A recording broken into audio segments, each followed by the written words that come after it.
राज्याचे मुख्यमंत्री आणि भाजपाचे ज्येष्ठ नेते देवेंद्र फडणवीस यांच्या वाढदिवसानिमित्त कोल्हापूर शहरात महारक्तदान संकल्प उपक्रम मोठ्या उत्साहात पार पडला। भारतीय जनता पक्षाच्या कोल्हापूर महानगर शाखेच्या वतीनं शहरातील 9 ठिकाणी मंडळनिहाय आरोग्य तपासणी आणि रक्तदान शिबिरांचं आयोजन करण्यात आलं होतं। या उपक्रमाला युवक, महिला वर्ग, नागरिकांचा उत्स्फूर्त प्रतिसाद लाभला। मंगळवार पेठेतील दैवज्ञ बोर्डिंग येथे भरलेल्या शिबिराला विशेष गर्दी झाली होती। या ठिकाणी आरोग्य तपासणी, रक्तदानासाठी स्थानिक पदाधिकारी आणि कार्यकर्त्यांसह नागरिकांची मोठी उपस्थिती दिसून आली।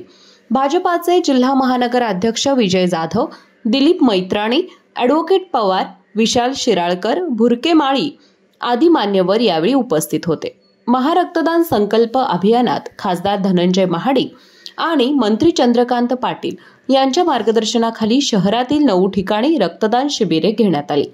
मंगळवार पेठेसह कसबा बावड्यातील सेवा रुग्णालय, नेहरू नगर सोसायटी हॉल, शाहूपुरीतील राधाकृष्ण मंदिर, शिवाजी पेठेतील शिवाजी तरुण मंडळ, खोल खंडोबा मंदिराजवळील मल्हार हॉल, टाकाळ्याजवळील महादेवराव जाधव वाचनालय आणि नाना पाटील नगरमधील बालावधूत मित्र मंडळ येथे हे शिबिर आयोजित करण्यात आले।